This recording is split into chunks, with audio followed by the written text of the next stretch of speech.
सतनाम श्री वाहिगुरु साहिब जीओ। श्यामह अमृत ज्ञान है मानक भगत बैराग। श्री गुरु ग्रंथ साहिब उदद बंदों कर अनुराग।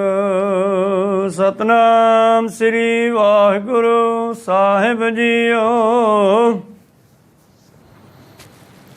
सतनाम श्री वाहिगुरु साहिब जीओ।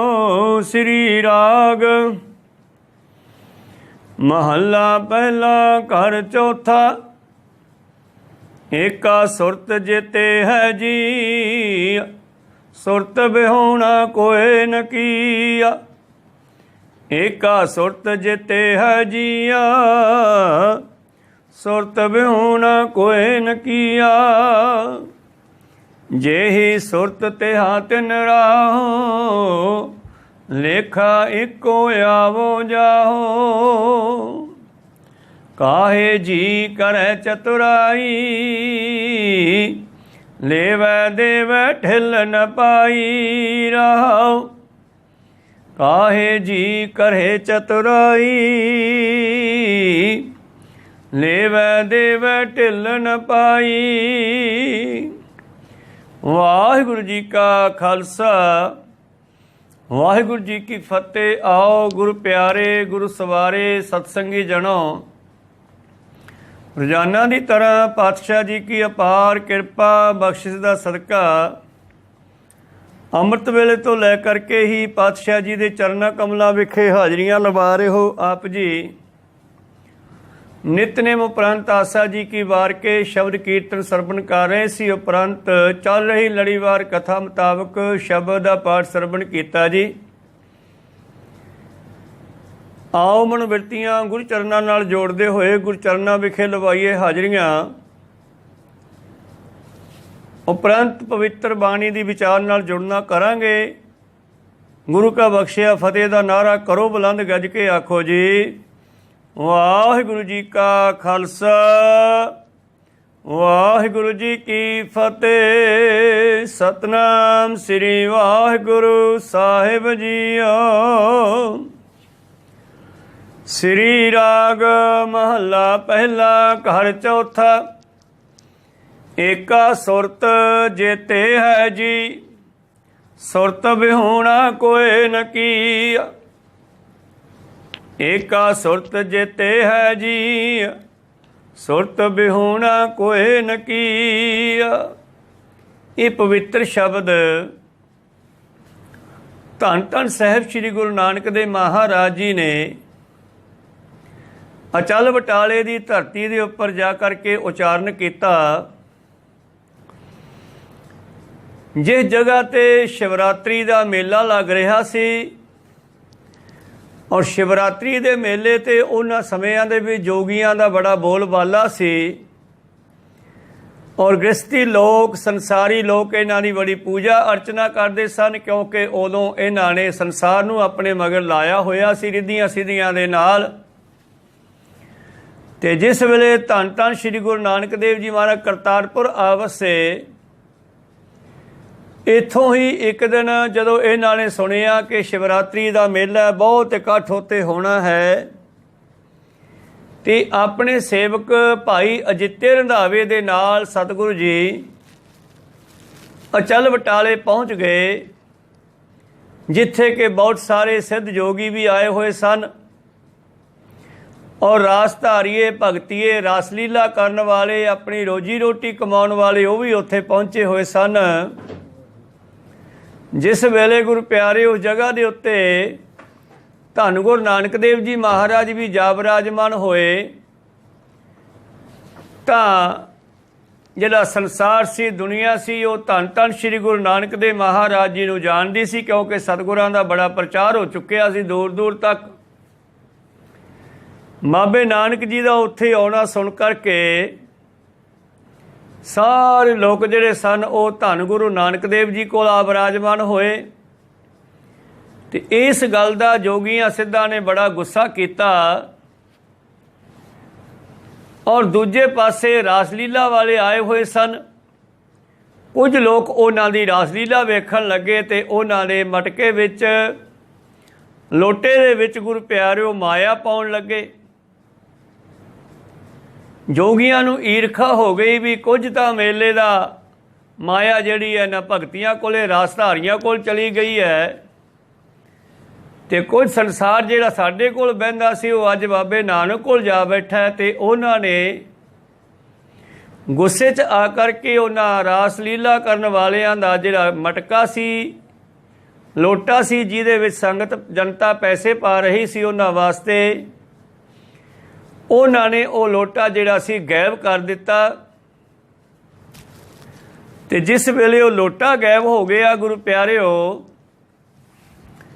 ਫਿਰ ਪਾਤਸ਼ਾਹ ਜੀ ਕਹਿੰਦੇ ਭਗਤੀਆਂ ਗਈ ਭਗਤੀ ਭੁੱਲ, ਲੋਟੇ ਵਿੱਚ ਮਨ ਡੋਲਾਈ। ਉਸ ਮਾਇਆ ਦੇ ਕਰਕੇ ਉਹਨਾਂ ਦਾ ਮਨ ਡੋਲ ਗਿਆ ਤੇ ਉਹਨਾਂ ਨੂੰ ਰਾਸਲੀਲਾ ਕਰਨੀ ਵੀ ਭੁੱਲ ਗਈ। ਔਰ ਉਹ ਰਾਸਧਾਰੀਆਂ ਨੂੰ ਪਤਾ ਸੀ ਕਿ ਸਾਡਾ ਮਟਕਾ ਜਿਹੜਾ ਇਹਨਾਂ ਜੋਗੀਆਂ ਨੇ ਲੁਕੋਇਆ ਸਾਨੂੰ ਦੇਣਾ ਨਹੀਂ। ਇਸ ਕਰਕੇ ਉਹਨਾਂ ਨੇ ਫਿਰ ਧੰਨ ਗੁਰੂ ਨਾਨਕ ਦੇਵ ਮਹਾਰਾਜ ਜੀ ਦੇ ਕੋਲ ਜਾ ਕੇ ਬੇਨਤੀ ਕੀਤੀ, ਪਾਤਸ਼ਾਹ ਅਸੀਂ ਗਰੀਬ ਆਹ ਨਾਟਕ ਆਦਿ ਕਰਕੇ ਰੋਜੀ ਰੋਟੀ ਕਮਾਉਣੇ ਆ, ਤੇ ਇਹਨਾਂ ਜੋਗੀਆਂ ਨੇ ਸਾਡਾ ਜਿਹੜਾ ਪੈਸਿਆਂ ਵਾਲਾ ਲੋਟਾ ਸੀ ਉਹ ਗਾਇਬ ਕਰ ਦਿੱਤਾ ਹੈ, ਕਿਰਪਾ ਕਰਕੇ ਸਾਨੂੰ ਦਵਾ ਦਿਓ। ਧੰਨ ਗੁਰੂ ਨਾਨਕ ਦੇਵ ਜੀ ਨੇ ਪਹਿਲਾਂ ਜੋਗੀਆਂ ਨੂੰ ਸਮਝਾਇਆ ਵੀ ਇਹਨਾਂ ਦਾ ਜਿਹੜਾ ਲੋਟਾ ਹੈ ਉਹ ਮੋੜ ਦਿਓ ਭਾਈ। ਉਹਨਾਂ ਨੇ ਨਾਂ ਦੱਸਿਆ ਕਿੱਥੇ ਹੈ, ਤੇ ਸਤਿਗੁਰਾਂ ਨੇ ਆਪਣੀ ਸ਼ਕਤੀ ਦੇ ਨਾਲ ਉਹ ਲੋਟਾ ਲੱਭ ਲਿਆ ਤੇ ਦੇ ਕਰਕੇ ਰਾਸਧਾਰੀਆਂ ਨੂੰ ਵਿਦਾ ਕੀਤਾ। ਇਹ ਦੇਖ ਕਰਕੇ ਜੋਗੀਆਂ ਨੂੰ ਹੋਰ ਵੀ ਗੁੱਸਾ ਆ ਗਿਆ ਤੇ ਇਹ ਜੋਗੀ ਜਿਹੜੇ ਸਨ ਜਨਤਾ ਨੂੰ ਡਰਾਉਣ ਲੱਗੇ। ਇਹਨਾਂ ਨੇ ਆਪਣੇ ਰਿੱਧੀਆਂ ਸਿੱਧੀਆਂ ਨਾਲ ਭੇਸ ਬਦਲ ਲਏ।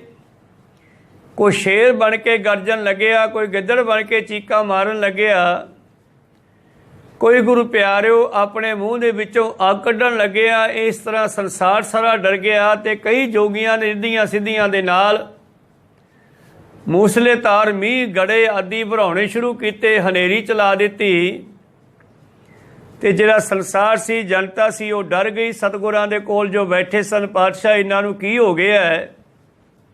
ਇਹ ਸਾਰਾ ਕੰਮ ਜੋਗੀਆਂ ਦਾ ਲੱਗਦਾ। ਕਹਿੰਦੇ ਕੋਈ ਗੱਲ ਨਹੀਂ, ਆਪਣੇ ਉੱਤੇ ਕੋਈ ਨਹੀਂ ਡਿੱਗੇਗਾ। ਪਰ ਥੋੜ੍ਹੀ ਦੂਰੀ 'ਤੇ ਅਜਿੱਤੇ ਨੇ ਕੀ ਦੇਖਿਆ ਕਿ ਬਹੁਤ ਸਾਰੇ ਪੰਛੀ ਜਿਹੜੇ ਸਨ ਉਹਨਾਂ ਗੜਿਆਂ ਦੇ ਹਨੇਰੀ ਦੇ ਕਾਰਨ ਮਾਰੇ ਗਏ, ਔਰ ਅਜਿੱਤਾ ਰੰਧਾਵਾ ਉਹਨਾਂ ਨੂੰ ਫੜ ਫੜ ਕੇ ਤਾਹਾਂ ਉਡਾਉਣ ਲੱਗਿਆ ਤੇ ਉਹ ਉੱਡ ਗਏ।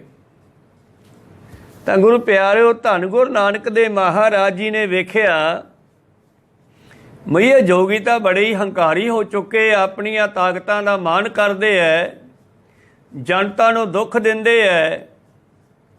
ਉਸ ਵੇਲੇ ਫਿਰ ਧੰਨ ਧੰਨ ਸ੍ਰੀ ਗੁਰੂ ਨਾਨਕ ਦੇਵ ਮਹਾਰਾਜ ਜੀ ਨੇ ਇਹ ਪਵਿੱਤਰ ਸ਼ਬਦ ਉਚਾਰਨ ਕੀਤਾ ਉਹਨਾਂ ਜੋਗੀਆਂ ਨੂੰ ਦੇਖ ਕਰਕੇ।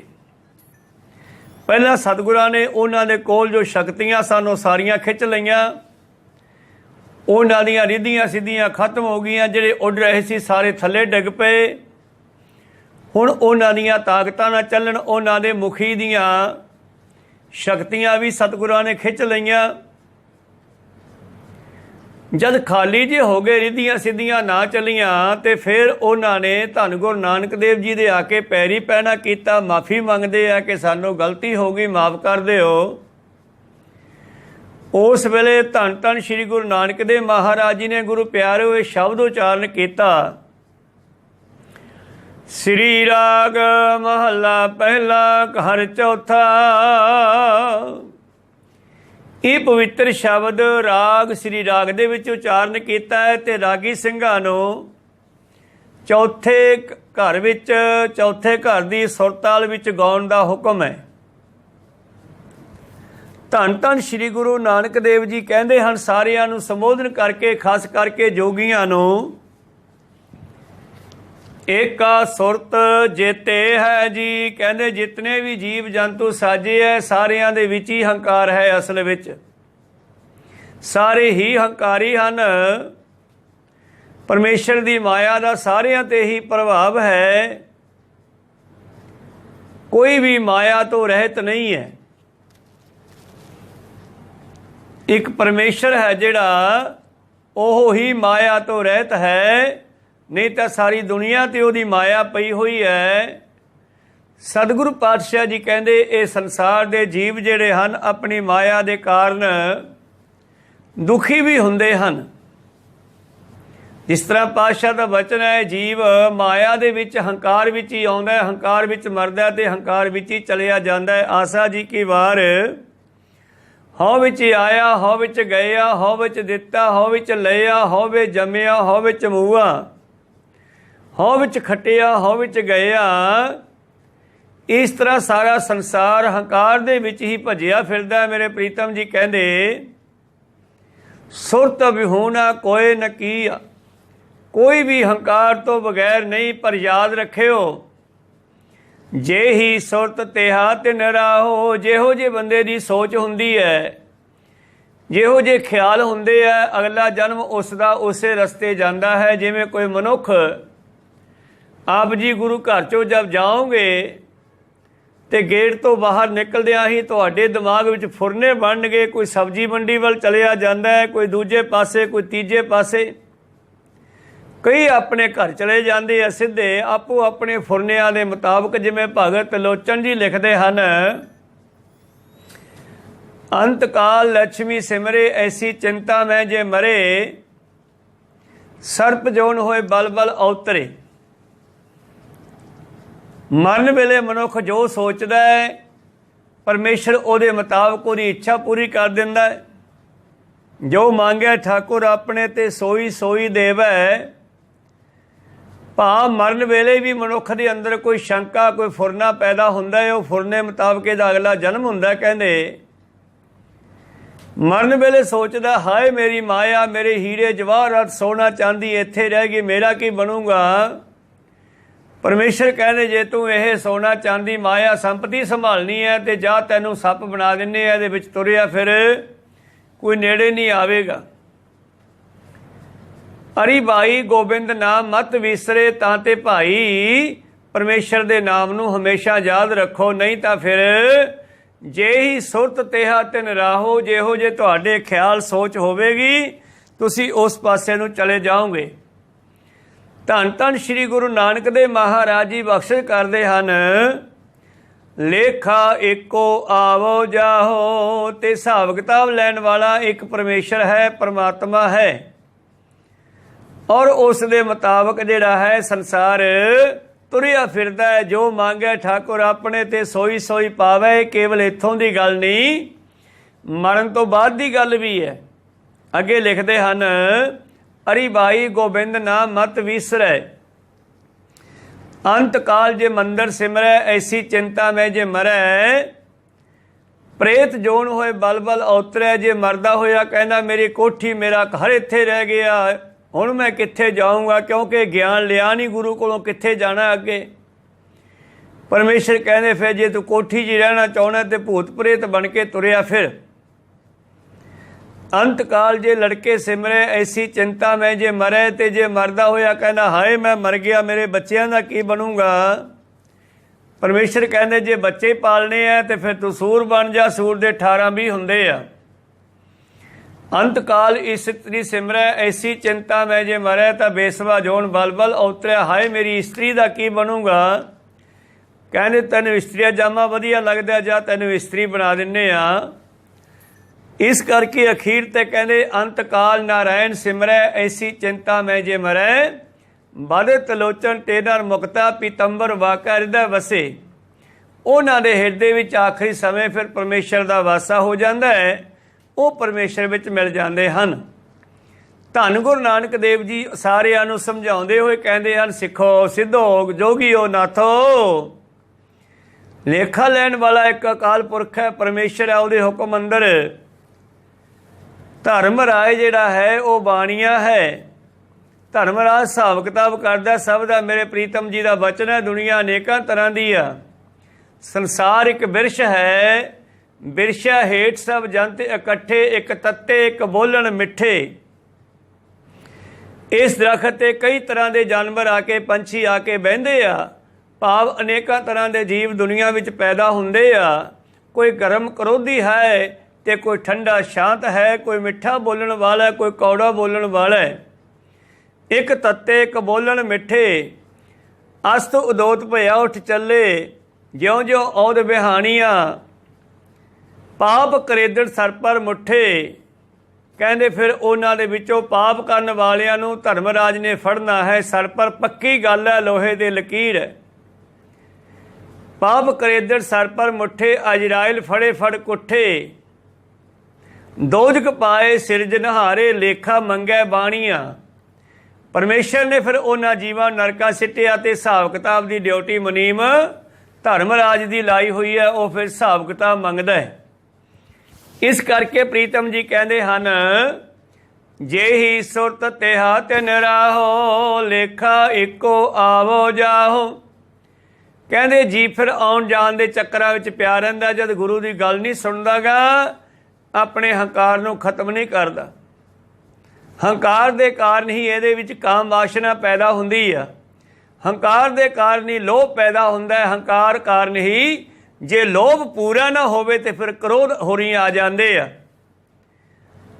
ਇਸ ਕਰਕੇ ਸਤਿਗੁਰੂ ਪਾਤਸ਼ਾਹ ਜੀ ਕਹਿੰਦੇ ਸਾਰੀ ਦੁਨੀਆ ਹੀ ਹੰਕਾਰ ਦੀ ਭਰੀ ਹੋਈ ਹੈ।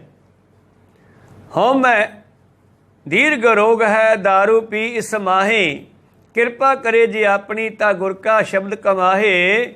ਇਸ ਕਰਕੇ ਅੱਗੇ ਪਾਤਸ਼ਾਹ ਜੀ ਫਿਰ ਸਾਨੂੰ ਸਾਰਿਆਂ ਨੂੰ ਸਮਝਾਉਂਦੇ ਹਨ, ਉਹਨਾਂ ਖਾਸ ਕਰਕੇ ਜੋਗੀਆਂ ਨੂੰ, ਜਿਨ੍ਹਾਂ ਨੇ ਬਾਬੇ ਨਾਨਕ ਨਾਲ ਵੀ ਈਰਖਾ ਕੀਤੀ ਅਤੇ ਰਾਸਲੀਲਾ ਵਾਲਿਆਂ ਨਾਲ ਵੀ ਕੀਤੀ। ਫਿਰ ਪਾਤਸ਼ਾਹ ਨੇ ਉਹਨਾਂ ਦੀਆਂ ਸ਼ਕਤੀਆਂ ਖਿੱਚ ਲਈਆਂ। ਹੁਣ ਜਦੋਂ ਢਿੱਲੇ ਜਿਹੇ ਹੋ ਕੇ ਬੈਠ ਗਏ ਸਤਿਗੁਰਾਂ ਦੇ ਕੋਲ, ਤੇ ਪਾਤਸ਼ਾਹ ਕਹਿੰਦੇ ਕਾਹੇ ਜੀ ਕਰੇ ਚਤੁਰਾਈ। ਉਸ ਪਰਮੇਸ਼ਰ ਤੋਂ ਬਖਸ਼ਾ ਲੈ ਕਰਕੇ ਮਨੁੱਖ ਚਤੁਰਾਈਆਂ ਚਲਾਕੀਆਂ ਕਰਦਾ ਹੈ। ਪਰ ਯਾਦ ਰੱਖੋ, ਲੇਵੈ ਦੇਵੈ ਢਿੱਲ ਨਾ ਪਾਈ। ਜੇ ਉਹ ਪਰਮੇਸ਼ਰ ਦਾਤਾਂ ਦੇ ਸਕਦਾ ਤੇ ਲੈ ਵੀ ਸਕਦਾ ਹੈ। ਲੈਣ ਵਾਲੇ ਵੀ ਮਿੰਟ ਨਹੀਂ ਲਾਉਂਦਾ, ਢਿੱਲ ਨਹੀਂ ਲਾਉਂਦਾ। ਭਾਵ ਵਾਪਸ ਲੈਣ ਲੱਗਿਆ ਵੀ ਮਿੰਟ ਲਾਉਂਦਾ ਹੈ। ਦਾਤਾਂ ਦੇਣ ਵਾਲਾ ਵੀ ਉਹੀ ਹੈ, ਪਰ ਮਨੁੱਖ ਦਾਤਾਂ ਲੈ ਕੇ ਮੁੱਕਰ ਗਿਆ ਹੈ। ਦਾਤ ਪਿਆਰੀ ਵਿਸਰਿਆ ਦਾਤਾਰਾ, ਜਾਣੈ ਨਾਹੀ ਮਰਨ ਵਿਚਾਰਾ। ਲੇਵੈ ਦੇਵੈ ਢਿੱਲ ਨ ਪਾਈ ਰਹਾਓ, ਤੇਰੇ ਜੀ ਜੀਆਂ ਕਾ ਤੋਹੇ, ਕਿਤ ਕੋ ਸਾਹਿਬ ਆਵੈ ਰੋਹੇ। ਇੱਥੇ ਧੰਨ ਧੰਨ ਸ਼੍ਰੀ ਗੁਰੂ ਨਾਨਕ ਦੇਵ ਜੀ ਮਹਾਰਾਜ ਫਿਰ ਪਰਮੇਸ਼ਰ ਦੇ ਵੱਲ ਬੇਨਤੀ ਕਰਦੇ ਹੈ, ਹੇ ਪ੍ਰਮਾਤਮਾ ਇਹ ਜੀਵ ਤੇਰੇ ਸਾਜੇ ਹੋਏ ਹਨ, ਤੂੰ ਇਹਨਾਂ 'ਤੇ ਰੋਹ ਭਾਵ ਗੁੱਸਾ ਕਰੇ ਤਾਂ ਫਿਰ ਕਿਹਦੇ ਗੁੱਸਾ ਕਰੇ, ਤੂੰ ਆਪਣੇ ਆਪ 'ਤੇ ਗੁੱਸਾ ਕਰੇ।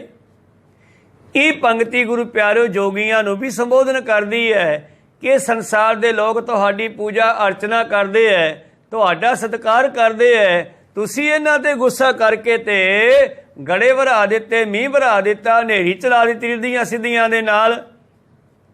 ਕਿਤੇ ਚਲਾ ਦਿੱਤੀ? ਤੁਹਾਡੇ ਆਪਣਿਆਂ 'ਤੇ। ਜੇ ਤੂੰ ਸਾਹਿਬ ਆਵੈ ਰੋਹੇ, ਜੇ ਤੂੰ ਇਹਨਾਂ ਦੇ ਉੱਤੇ ਗੁੱਸਾ ਕਰਦਾ, ਤੂੰ ਉਹਨਾਂ ਕਾ ਤੇਰੇ ਓਹੇ, ਤੂੰ ਉਹਨਾਂ ਦਾ ਮਾਲਕ ਹੈ, ਉਹ ਤੇਰੇ ਬੱਚੇ ਹਨ। ਫਿਰ ਕੀਤੇ ਗੁੱਸਾ ਕਰਨਾ ਹੈ? ਅਣਕਵਾਰ ਝਿੜਕੇ ਬਹੁ ਭਾਂਤੀ ਬੌੜ ਪਿਤਾ ਗੱਲ ਆਵੇ।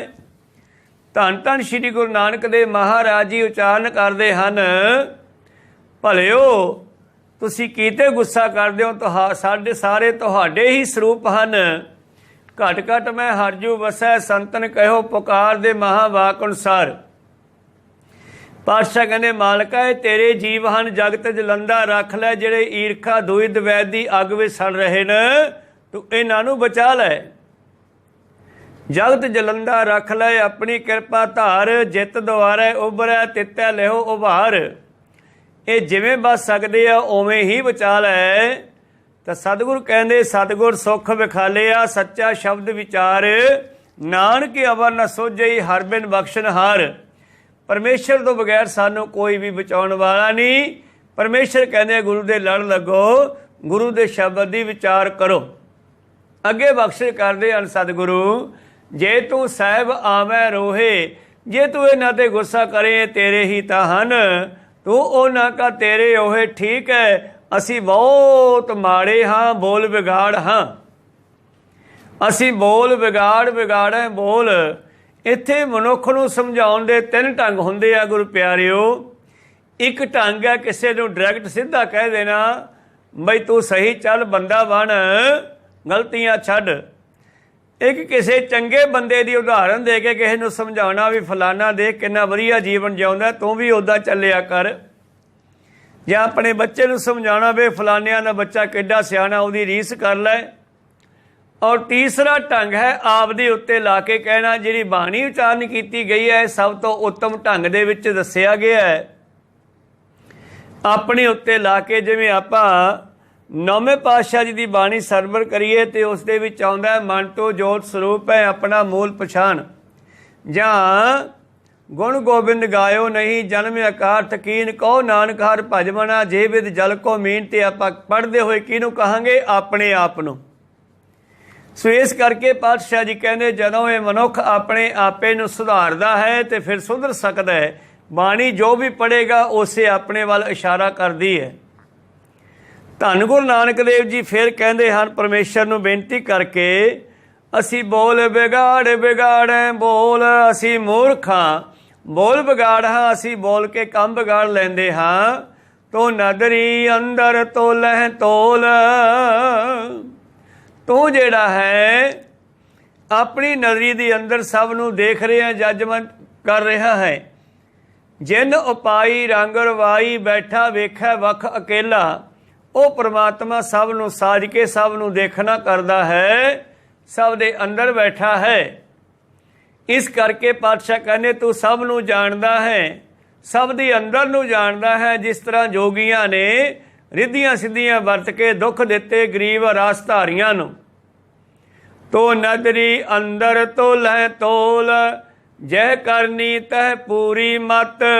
ਪਰ ਪਾਤਸ਼ਾਹ ਜੀ ਕਹਿੰਦੇ ਜਿੱਥੇ ਸਿਮਰਨ ਭਜਨ ਬੰਦਗੀ ਹੁੰਦੀ ਹੈ, ਸੇਵਾ ਹੁੰਦੀ ਹੈ, ਜਿੱਥੇ ਨਾਮ ਜਪਿਆ ਜਾਂਦਾ ਹੈ, ਉੱਥੇ ਹੀ ਮਨੁੱਖ ਚੰਗੀ ਮੱਤ ਵਾਲਾ ਹੋ ਸਕਦਾ ਹੈ। ਜਿੱਥੇ ਚੰਗੀ ਕਰਨੀ ਨਹੀਂ ਹੈ ਉੱਥੇ ਮੱਤ ਵੀ ਚੰਗੀ ਨਹੀਂ ਹੈ। ਜੈਸਾ ਸੇਵੇ ਤੈਸਾ ਹੋਏ। ਜਿਹੋ ਜੀ ਸੰਗਤ ਕਰਦਾ, ਜਿਹੋ ਜਿਹਾ ਸੋਚਦਾ ਹੈ ਬੰਦਾ, ਉਹੇ ਜਿਹਾ ਹੀ ਬਣਨਾ ਸ਼ੁਰੂ ਹੋ ਜਾਂਦਾ ਹੈ। ਇਸ ਕਰਕੇ ਬਾਬਾ ਜੀ ਬਖਸ਼ਿਸ਼ ਕਰਦੇ ਹਨ, ਜਹ ਕਰਨੀ ਤੈ ਪੂਰੀ ਮੱਤ। ਜਿੱਥੇ ਚੰਗੀ ਕਰਨੀ ਹੈ, ਚੰਗੀ ਸੋਚ ਹੈ, ਚੰਗੇ ਖਿਆਲ ਹੈ, ਉੱਥੇ ਹੀ ਚੰਗੀ ਮੱਤ ਹੈ। ਜਿੱਥੇ ਚੰਗੀ ਸੋਚ ਨਹੀਂ, ਚੰਗੇ ਖਿਆਲ ਨਹੀਂ, ਚੰਗੀ ਸੰਗਤ ਨਹੀਂ ਕਰਦਾ, ਉੱਥੇ ਮਾੜੀ ਮੱਤ ਹੈ। ਤੇ ਜਿੱਥੇ ਮਾੜੀ ਮੱਤ ਹੈ, ਘੱਟੇ ਘੱਟ, ਉੱਥੇ ਘਾਟਾ ਹੀ ਘਾਟਾ ਪੈਂਦਾ ਮਨੁੱਖ ਨੂੰ। 24,000 ਸਵਾਸ ਰੋਜ਼ ਦਾ ਸਾਡਾ ਐਵੇਂ ਜਾ ਰਿਹਾ ਹੈ। ਤੇ ਜਿਨ੍ਹਾਂ ਨੇ ਇਸ ਨੂੰ ਨਾਮ ਤੇ ਲਾ ਲਿਆ ਉਹਨਾਂ ਦੇ ਲੇਖੇ ਵਿੱਚ ਪੈ ਗਏ, ਮਾਨੋ ਜਮ੍ਹਾਂ ਹੋ ਗਏ। ਪ੍ਰੀਤਮ ਜੀ ਕਹਿੰਦੇ ਆਓ ਜੇ ਤੁਸੀਂ ਗਿਆਨੀ ਬਣੇ ਹੋ, ਜਿਵੇਂ ਜੋਗੀ ਆਪਣੇ ਆਪ ਨੂੰ ਗਿਆਨੀ ਸਮਝਦੇ ਸਨ ਉਹਨਾਂ ਸਮਿਆਂ ਦੇ ਵਿੱਚ, ਜੋਗੀਆਂ ਦਾ ਬੋਲਬਾਲਾ ਸੀ, ਜੋਗੀ ਹੀ ਦੁਨੀਆ ਨੂੰ ਜੋਗਮਾ ਦਿੰਦੇ ਸਨ। ਪਰ ਜੋਗਮਾ ਦਿੰਦੇ ਹੋਏ ਗੁਰੂ ਪਿਆਰਿਓ ਉਹਨਾਂ ਨੂੰ ਘੋਲ ਮੋਲ ਕਰਕੇ ਮੁੰਦਰਾਂ ਤਾਂ ਪਾ ਦਿੰਦੇ, ਪਰ ਗਿਆਨ ਨਹੀਂ ਸੀ ਦਿੰਦੇ। ਜਿਵੇਂ ਇੱਕ ਜੋਗੀ ਬਾਬੇ ਨਾਨਕ ਨੂੰ ਆ ਕੇ ਪੁੱਛਦਾ ਹੈ, ਜਦੋਂ ਗੁਰੂ ਪਿਆਰਿਓ ਸਿੱਧਾਂ ਦੇ ਨਾਲ ਵਾਰਤਾ ਹੋਈ ਆ ਸ਼ਮੇਰ ਪਰਬਤ ਵੱਲ ਜਾਂਦਿਆਂ ਹੋਇਆਂ, ਤੇ ਵਾਰ-ਵਾਰ ਗੋਰਖਨਾਥ ਆਪਣੇ ਚੇਲਿਆਂ ਨੂੰ ਭੇਜਦਾ ਹੈ ਕਿ ਜਾਓ, ਜਿਹੜਾ ਫਕੀਰ ਇੱਧਰ ਆ ਰਿਹਾ ਉਹਨੂੰ ਜਿੱਤ ਕੇ ਆਓ, ਚੇਲਾ ਬਣਾ ਕੇ ਲਿਆਓ, ਤੇ ਨਹੀਂ ਤਾਂ ਮੋੜ ਕੇ ਆਓ। ਬਹੁਤ ਸਾਰੇ ਸਿੱਧ ਜੋਗੀ ਆਏ, ਸਾਰੇ ਹਾਰ ਹਾਰ ਕੇ ਮੁੜੇ ਜਾਂਦੇ ਆ। ਅਖੀਰ ਧੰਨ ਗੁਰੂ ਨਾਨਕ ਦੇਵ ਮਹਾਰਾਜ ਜੀ ਅੱਗੇ ਚੱਲਦੇ ਗਏ ਤੇ ਅੱਗੋਂ ਗੁਰੂ ਪਿਆਰਿਓ ਇੱਕ ਜੋਗੀ ਆ ਗਿਆ ਤੇ ਉਸ ਨੇ ਆਉਂਦਿਆਂ ਸਵਾਲ ਕੀਤਾ, ਕਹਿੰਦੇ ਬਲਕਿ ਇਹ ਦੱਸ ਕਿ ਮਰਦਾ ਕੌਣ ਹੈ? ਕੀ ਪੁੱਛਦਾ ਹੈ? ਕਹਿੰਦਾ ਇਹ ਦੱਸ ਕਿ ਸਰੀਰ ਚੋਂ ਮਰਦਾ ਕੌਣ ਹੈ? ਬਾਬਾ ਜੀ ਕਹਿੰਦੇ ਤੇਰੀ ਮਾਂ ਕੁਚੱਜੀ ਆਹੀ, ਬਾਸਨ ਧੋਏ ਨਾ ਦੱਧ ਜਮਾਹੀ। ਤੇਰੀ ਮਾਂ ਕੁਚੱਜੀ ਹੈ, ਭਾਵ ਤੇਰਾ ਗੁਰੂ ਗੋਰਖਨਾਥ, ਕਿਉਂ ਗੁਰੂ ਮਾਂ ਵੀ ਹੁੰਦਾ, ਪਿਓ ਵੀ ਹੁੰਦਾ, ਗੁਰਦੇਵ ਮਾਤਾ, ਗੁਰਦੇਵ ਪਿਤਾ। ਇੱਥੇ ਸਤਿਗੁਰੂ ਪਾਤਸ਼ਾਹ ਜੀ ਉਹ ਜੋਗੀ ਦੇ ਗੁਰੂ ਗੋਰਖ ਦੇ ਵੱਲ ਸੰਬੋਧਨ ਕਹਿੰਦੇ ਕਿ ਤੇਰੀ ਮਾਂ ਕੁਚੱਜੀ ਆਹੀ, ਬਾਸਨ ਧੋਏ ਨਾ ਦੱਧ ਜਮਾਹੀ। ਤੇਰੀ ਕੁਚੱਜੀ ਮਾਂ ਨੇ ਤੈਨੂੰ ਗਿਆਨ ਨਹੀਂ ਦਿੱਤਾ, ਮਰਦਾ ਕੌਣ ਹੈ? ਐਵੇਂ ਕੰਨ ਪਾੜ ਕੇ ਮੁੰਦਰਾਂ ਪਾਤੀਆਂ, ਸਿਰ ਘੋਣ ਮੋਣ ਕਰਤਾ ਤੇ ਜੋਗੀ ਬਣ ਗਿਆ। ਜੋਗੀ ਬਣਨਾ ਕਿਤੇ ਸੌਖੀ ਜੀ ਗੱਲ ਹੈ। ਕੇਵਲ ਬਾਹਰੀ ਚੰਨ ਪਹਿਨ ਕੇ ਕੋਈ ਜੋਗੀ ਨਹੀਂ ਬਣ ਸਕਦਾ। ਜੋਗੀ ਦਾ ਅਰਥ ਹੈ ਜੁੜਨਾ। ਪਾਤਸ਼ਾਹ ਕਹਿੰਦੇ ਜੋਗ ਨਾ ਖਿੰਥਾ, ਜੋਗ ਨਾ ਡੰਡਾ, ਜੋਗ ਨਾ ਭਸਮ ਚੜਾਈਐ, ਜੋਗ ਨਾ ਮੁੰਦੀ ਮੂੰਡ ਮੁੰਡਾਇਆ, ਜੋਗ ਨਾ ਸਿੰਘੀ ਵਾਈਐ, ਅੰਜਨ ਮਾਹੇ ਨਿਰੰਜਨ ਰਹੀਐ, ਜੋਗ ਜੋਗ ਤੇ ਪਾਈਐ, ਗੱਲੀ ਜੋਗ ਨਾ ਹੋਈ, ਏਕ ਦ੍ਰਿਸ਼ਟ ਕਰ ਸੰਸਰ ਜਾਣੈ, ਜੋਗੀ ਕਹੀਐ ਸੋਈ। ਅਸਲੀ ਜੋਗੀ ਉਹ ਹੈ ਜਿਹੜਾ ਸਾਰਿਆਂ ਵਿੱਚ ਇੱਕ ਪਰਮੇਸ਼ਰ ਨੂੰ ਜਾਣਨਾ ਕਰਦਾ ਹੈ, ਜਿਹੜਾ ਆਪਣੀ ਦ੍ਰਿਸ਼ਟੀ ਨੂੰ ਸਮ ਕਰ ਲੈਂਦਾ, ਬਰਾਬਰ ਕਰ ਲੈਂਦਾ, ਜਿਹੜਾ ਆਪਣੇ ਆਪੇ ਦੀ ਖੋਜ ਕਰ ਲੈਂਦਾ, ਉਹ ਹੀ ਅਸਲੀ ਜੋਗੀ ਆ ਅਸਲ ਵਿੱਚ। ਮੇਰੇ ਪ੍ਰੀਤਮ ਜੀ ਕਹਿੰਦੇ ਜੋਗੀ ਕਿਹੋ ਜਿਹਾ ਹੋਵੇ, ਗਿਆਨੀ ਕੈਸਾ ਹੋਵੇ। ਪ੍ਰਣਵਤ ਨਾਨਕ ਗਿਆਨੀ ਕੈਸਾ ਹੋਏ। ਤੁਸੀਂ ਗਿਆਨੀ ਤਾਂ ਬਣੇ ਹੋਏ ਜੋਗੀਆਂ ਨੂੰ ਕਹਿੰਦੇ, ਪਰ ਤੁਸੀਂ ਬ੍ਰਹਮ ਗਿਆਨੀ ਨਹੀਂ ਬਣੇ। ਭਾਵ ਤੁਹਾਨੂੰ ਬ੍ਰਹਮ ਦੀ, ਆਤਮਾ ਦੀ, ਪਰਮੇਸ਼ਰ ਦੀ ਪਛਾਣ ਨਹੀਂ ਆਈ, ਉਹ ਕਿੱਥੇ ਰਹਿੰਦਾ। ਆਪਣੇ ਹੰਕਾਰ ਦੇ ਵਿੱਚ ਤੁਸੀਂ ਰਿੱਧੀਆਂ ਸਿੱਧੀਆਂ ਦੇ ਵਿੱਚ ਭਟਕੇ ਹੋਏ ਹੋ। ਤੇ ਸਤਿਗੁਰੂ ਉਹ ਜੋਗ ਨੂੰ ਕਹਿੰਦੇ ਤੇਰੀ ਮਾਂ ਕੁਚੱਜੀ ਆਹੀ, ਬਾਸਨ ਧੋਏ ਨਾ ਦਦ ਜਮਾਹੀ। ਜਿਵੇਂ ਕੋਈ ਕੁਚੱਜੀ ਇਸਤਰੀ ਕੱਲ੍ਹ ਵਾਲਾ ਜੰਮਿਆ ਦੁੱਧ ਕੱਢ ਕੇ, ਦਹੀਂ ਕੱਢ ਕੇ, ਉਹ ਛਿੜਕੇ ਨੂੰ ਸੰਵਾਰ ਕੇ, ਕੂਚ ਕੇ ਗੁਰੂ ਪਿਆਰੋ ਦੁਬਾਰਾ ਦੁੱਧ ਜਮਾਉਂਦੀ ਹੈ। ਤੇ ਜਿਹੜੀਆਂ ਕਮਲੀਆਂ ਕੁਚੱਜੀਆਂ ਹੁੰਦੀਆਂ, ਜਿਨ੍ਹਾਂ ਨੂੰ ਚੱਜ ਨਹੀਂ ਹੁੰਦਾ, ਉਹ ਗੁਰੂ ਪਿਆਰੋ ਉਹਦੇ ਵਿੱਚ ਉਵੇਂ ਹੀ ਜਮਾਈ ਜਾਂਦੀਆਂ। ਤੇ ਅਖੀਰ ਜਿਹੜਾ ਹੈ ਦਹੀਂ ਲੱਸੀ ਆਦਿ ਖਾਣ ਦੇ ਕੰਮ ਨਹੀਂ ਰਹਿੰਦੀ, ਬਹੁਤ ਹੀ ਖੱਟੀ ਹੋ ਜਾਂਦੀ ਹੈ। ਇਸੇ ਤਰ੍ਹਾਂ ਹੀ ਗੁਰੂ ਜਿਹੜਾ ਹੈ ਪਹਿਲਾਂ ਆਪਣੇ ਚੇਲੇ ਨੂੰ ਗਿਆਨ ਦੇਵੇ, ਫਿਰ ਉਸ ਨੂੰ ਧਾਰਮਿਕ ਚਿੰਨ੍ਹ ਪਵਾਵੇ। ਜਿਵੇਂ ਗੁਰਮਤਿ ਵਿੱਚ ਇਹੀ ਹੈ। ਬਾਬੇ ਨਾਨਕ ਤੋਂ ਲੈ ਕਰਕੇ 10ਵੇਂ ਜਾਮੇ ਤੱਕ ਮਨੁੱਖ ਨੂੰ ਸੰਪੂਰਨ ਕੀਤਾ ਗਿਆ, ਗਿਆਨ ਦੇ ਦੇ ਕੇ ਅੰਦਰੋਂ ਬਾਹਰੋਂ ਸਾਰਾ ਗਿਆਨ ਦਿੱਤਾ ਗਿਆ। ਤੇ ਅਖੀਰ ਤੇ 10ਵੇਂ ਜਾਮੇ ਵਿੱਚ ਜਾ ਕੇ ਪਾਤਸ਼ਾਹ ਜੀ ਨੇ ਸਾਨੂੰ 5 ਕਕਾਰ ਪਹਿਨਾ ਕਰਕੇ ਸਿੱਖ ਤੋਂ ਸਿੰਘ ਸਜਾਉਣਾ ਕੀਤਾ। ਇਸ ਕਰਕੇ ਪਾਤਸ਼ਾਹ ਕਹਿੰਦੇ ਤੇਰੇ ਗੋਰਖ ਨੇ ਤੈਨੂੰ ਗਿਆਨਤਾ, ਮਰਦਾ ਕੌਣ ਹੈ? ਛਿੱਥਾ ਜਿਹਾ ਪੈ ਗਿਆ, ਢਿੱਲਾ ਜਿਹਾ ਪੈ ਗਿਆ। ਕਹਿੰਦਾ ਤੁਸੀਂ ਦੱਸੋ ਕੌਣ ਮਰਦਾ ਹੈ? ਪਾਤਸ਼ਾਹ ਕਹਿੰਦੇ ਕੋਈ ਵੀ ਨਹੀਂ ਮਰਦਾ। 5 ਤੱਤਾਂ ਦਾ ਸਰੀਰ ਹੈ, 5 ਤੱਤ ਇਕੱਠੇ ਹੋ ਗਏ, ਸਰੀਰ ਬਣ ਗਿਆ। ਕਬੀਰ ਸਾਹਿਬ ਜੀ ਕਹਿੰਦੇ ਕਬੀਰ ਪੁਰੀਆ ਬਾਂਧ ਕੇ, ਭਾਵ ਰੇਤੇ ਦੀ ਪੁੜੀ ਬੰਨੀ ਹੈ, ਇਹ ਮਿੱਟੀ ਦੀ ਪੁੜੀ ਬੰਨੀ ਹੈ ਸਾਡਾ ਸਰੀਰ। ਉਹਦਾ ਭਈ ਸਭ ਦੇਹ, ਇਸ ਮਿੱਟੀ ਤੋਂ ਇਹ ਸਰੀਰ ਪ੍ਰਗਟ ਹੋ ਗਏ, ਪੈਦਾ ਕਰ ਦਿੱਤੇ ਗਏ। ਪਾਤਸ਼ਾਹ ਜੀ ਕਹਿੰਦੇ ਹਨ ਕਿ ਇਹ ਮਿੱਟੀ ਦਾ ਸਰੀਰ ਹੈ ਜਿਹੜਾ 5 ਤੱਤਾਂ ਨੂੰ ਇਕੱਠੇ ਕਰਕੇ ਤਿਆਰ ਕੀਤਾ ਹੈ। ਤੇ ਆਤਮਾ ਜਿਹੜੀ ਆ ਉਹ ਤਾਂ ਮਰਦੀ ਹੋਈ ਨਹੀਂ, ਪਰਮੇਸ਼ਰ ਦੀ ਅੰਸ਼ ਹੈ। ਪਹਿਲਾਂ ਉਹ ਇਹਦੇ ਵਿੱਚੋਂ ਨਿਕਲ ਜਾਂਦੀ ਹੈ, ਕਿਸੇ ਹੋਰ ਸਰੀਰ 'ਚ ਪ੍ਰਵੇਸ਼ ਕਰਦੀ ਹੈ ਜਾਂ ਆਪਣੇ ਘਰ ਚਲੀ ਜਾਂਦੀ ਹੈ। ਉਸ ਤੋਂ ਬਾਅਦ ਇਹ 5 ਤੱਤ ਅੱਡੋ ਅੱਡ ਹੋ ਜਾਂਦੇ ਹੈ। ਪਵਨੇ ਮੈਂ ਪਵਨ ਸਮਾਇਆ, ਜੋਤੀ ਮੈਂ ਜੋਤ ਨਾਲ ਜਾਇਆ, ਮਾਟੀ ਮਾਟੀ ਹੋਈ ਏਕ, ਰੋਵਨ ਹਾਰੇ ਕੀ ਕਵਨ ਟੇਕ, ਕੌਣ ਮੂਆ ਰੇ ਕੌਣ ਮੂਆ, ਬ੍ਰਹਮ ਗਿਆਨੀ ਮੈਂ ਕਰੋ ਵਿਚਾਰਾ, ਇਹ ਤਾਂ ਚਲਤ ਪਿਆ। ਰੋਜ਼ ਹੀ ਕੋਈ ਨਾ ਕੋਈ ਮਰਦਾ, ਤੇ ਮਰਦਾ ਕੌਣ ਹੈ? ਸੋਚੋ ਜਰਾ। ਧੰਨ ਧੰਨ ਸ਼੍ਰੀ ਗੁਰੂ ਨਾਨਕ ਦੇਵ ਜੀ ਮਹਾਰਾਜ ਕਹਿਣ ਲੱਗੇ ਜੋਗੀ ਨੂੰ, ਸਿੱਧ ਨੂੰ, ਕਹਿੰਦੇ ਕੋਈ ਵੀ ਨਹੀਂ ਮਰਦਾਗਾ ਅਸਲ ਦੇ ਵਿੱਚ। ਤੇ ਢਿੱਲਾ ਜਿਹਾ ਪੈ ਕੇ ਮੁੜ ਗਿਆ, ਜਿਹੜਾ ਬੜੇ ਹੰਕਾਰ ਨਾਲ ਚੜ੍ਹ ਕੇ ਆਇਆ ਸੀ ਕਿ ਮੈਂ ਜਾਂਦਿਆਂ ਹੀ ਬਾਬੇ ਨਾਨਕ ਨੂੰ ਚੇਲਾ ਬਣਾ ਕੇ ਲਿਆਵਾਂਗਾ, ਹਰਾ ਕਰਕੇ ਸ਼ਬਦਾਂ 'ਚ ਚਰਚਾ ਦੇ ਵਿੱਚ। ਇਸ ਕਰਕੇ ਉਹਨਾਂ ਨੂੰ ਪਾਤਸ਼ਾਹ ਕਹਿੰਦੇ ਗਿਆਨੀ ਕਿਹੋ ਜਿਹਾ ਹੋਣਾ ਚਾਹੀਦਾ ਹੈ।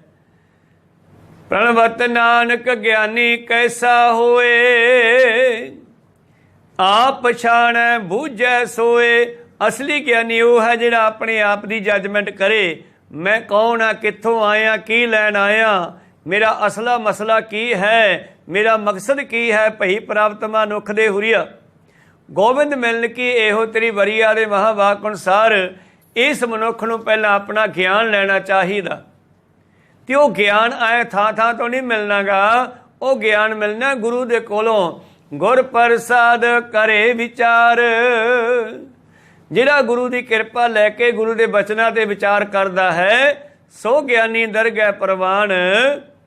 ਸੁੱਖ ਹੈ ਵਿੱਚ ਵਿਚਾਰ ਦੇ ਖਿਆਲ ਹੈ, ਨਾ ਸੁੱਖ ਵਿੱਚ ਗ੍ਰਸਤ ਦੇ, ਨਾ ਸੁੱਖ ਛੱਡ ਗਿਆ। ਨਾ ਤਾਂ ਦੁਨੀਆ ਕਹਿੰਦੀ ਹੈ ਕਿ ਗ੍ਰਸਤੀ ਵੀ ਦੁਖੀ ਹਨ, ਤੇ ਜਿਹੜੇ ਜੰਗਲ ਵਿੱਚ ਚਲੇ ਗਏ ਉਹ ਵੀ ਦੁਖੀ ਹੈ। ਗ੍ਰਸਤੀ ਇਸ ਕਰਕੇ ਦੁਖੀ ਹੈ ਕਿ ਉਹਨਾਂ ਨੇ ਵਿਚਾਰ ਦੇ ਨਾਲ, ਗਿਆਨ ਦੇ ਨਾਲ ਜੀਵਨ ਬਤੀਤ ਨਹੀਂ ਕੀਤਾ। ਸਾਧ ਤਾਂ ਦੁਖੀ ਹੈ ਕਿ ਜਿਸ ਮਕਸਦ ਨੂੰ ਲੈ ਕੇ ਘਰੋਂ ਨਿਕਲੇ ਸਨ, ਅੱਗੇ ਜਾ ਕੇ ਉਹ ਮਕਸਦ ਭੁਲਾ ਦਿੱਤਾ ਹੈ। ਵਿਚਾਰ ਨਹੀਂ ਕੀਤੀ ਕਿ ਮੈਂ ਘਰੋਂ ਲੈਣ ਕੀ ਆਇਆ ਸੀ, ਰੱਬ ਨੂੰ ਪਾਉਣ ਵਾਸਤੇ। ਪਰਿਵਾਰ ਛੱਡ ਕੇ, ਗ੍ਰਸਤੀ ਜੀਵਨ ਛੱਡ ਕੇ ਜੰਗਲਾਂ ਵਿੱਚ ਚਲਿਆ ਗਿਆ। ਪ੍ਰੀਤਮ ਜੀ ਕਹਿੰਦੇ, ਘਰ ਕੀ ਨਾਰ ਤੇ ਆਗੈ ਅੰਧਾ, ਪਰ ਨਾਰੀ ਸਿਉ ਘਾਲੈ ਧੰਦਾ। ਜਿਉਂ ਸਿਮਲ ਦੇਖ ਸੂਆ ਬਿਕਸਾਨਾ, ਅੰਤ ਕੀ ਬਾਰ ਮੂਆ ਲਪਟਾਨਾ। ਫਿਰ ਉਹਨਾਂ ਸਾਧਾਂ ਦਾ ਕੀ ਹਾਲ ਹੁੰਦਾ ਹੈ ਜਿਹੜੇ ਆਪਣੇ ਮਕਸਦ ਦਾ ਧਿਆਨ ਨਹੀਂ ਰੱਖਦੇ ਕਿ ਮੈਂ ਲੈਣ ਕੀ ਆਇਆ।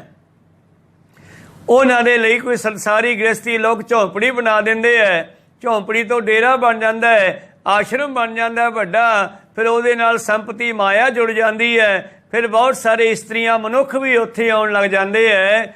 ਉਹ ਸਾਧ ਜਿਹੜਾ ਰੱਬ ਨੂੰ ਪਾਉਣ ਨਿਕਲਿਆ ਸੀਗਾ, ਉਹ ਮਾਇਆ ਦੇ ਵਿੱਚ ਉਲਝ ਕੇ ਉੱਥੇ ਮਰ ਜਾਂਦਾ ਹੈ। ਜਾਂ ਫਿਰ ਗੁਰੂ ਪਿਆਰੋ ਵਿਸ਼ੇ ਵਿਕਾਰਾਂ ਦੇ ਹਾਲਤ ਵਿੱਚ ਟੇਢੀਆਂ ਜੂਨਾਂ ਵਿੱਚ ਵੀ ਪੈ ਜਾਂਦਾ ਹੈ। ਤੇ ਜਿਉਂਦਾ ਹੋਇਆ ਜੀ ਉਸਦੇ ਭੇਤ ਖੁੱਲ੍ਹ ਜਾਣ ਤੇ ਜੇਲ੍ਹਾਂ ਦੇ ਵਿੱਚ ਦੁੱਖ ਵੀ ਭੋਗਦਾ। ਇਸ ਕਰਕੇ ਉਹ ਸੋਚਦਾ ਸੀਗਾ ਕਿ ਗ੍ਰਸਤੀ ਜੀਵਨ ਦੁੱਖਾਂ ਦਾ ਭਰਿਆ ਹੋਇਆ ਹੈ। ਗੋਰਖਨਾਥ ਦੇ ਲੋਕਾਂ ਨੇ, ਚੇਲਿਆਂ ਨੇ ਵੀ ਇਹੀ ਪ੍ਰਚਾਰ ਕੀਤਾ ਕਿ ਭਾਈ ਗ੍ਰਸਤੀ ਜੀਵਨ ਛੱਡੋ, ਇਹ ਨਰਕਾਂ ਦਾ ਘਰ ਹੈ। ਜਦੋਂ ਗੁਰੂ ਪਾਤਸ਼ਾਹ ਜੀ ਕਹਿੰਦੇ ਦੁਨੀਆ ਵਿੱਚ 4 ਆਸ਼ਰਮ ਹਨ ਔਰ 4ਾਂ ਤੋਂ ਸ਼੍ਰੋਮਣੀ ਗ੍ਰਸਤੀ ਜੀਵਨ ਹੈ, ਜਿਹਦੇ ਵਿੱਚੋਂ ਬਾਕੀ 3 ਪੈਦਾ ਹੁੰਦੇ ਹੈ। ਬਾਕੀ 3ਾਂ ਦੀ ਪਾਲਣਾ ਪੋਸ਼ਣਾ ਗ੍ਰਸਤੀ ਕਰਦਾ ਹੈ, ਤੇ ਵੱਡਾ ਕੌਣ ਹੋਇਆ ਫਿਰ ਜਿਹੜਾ ਪਾਲਦਾ। ਇਸ ਕਰਕੇ ਗੁਰੂ ਪਿਆਰਿਓ, ਉਹ ਇਸ ਕਰਕੇ ਦੁਖੀ ਆਖੀਰ ਉਹ ਸਾਧ ਵਿਸ਼ੇ ਵਿਕਾਰਾਂ ਨੂੰ ਭੋਗਣ ਦੇ, ਜੀਵ ਰਸਨਾ ਦੇ, ਇੰਦਰੀਆਂ ਦੇ ਸਵਾਦਾਂ ਵਿੱਚ ਪੈ ਜਾਂਦੇ ਆ ਤੇ ਫਿਰ ਉਹ ਨਰਕਾਂ ਵਿੱਚ ਸਿੱਟੇ ਜਾਂਦੇ ਆ। ਤੁਸੀਂ ਦੇਖ ਰਹੇ ਹੋ ਕਿ ਕਿਤਨੇ ਹੀ ਸਾਧ ਜੇਲ੍ਹਾਂ ਵਿੱਚ ਦੁੱਖ ਭੋਗ ਰਹੇ ਹੈ।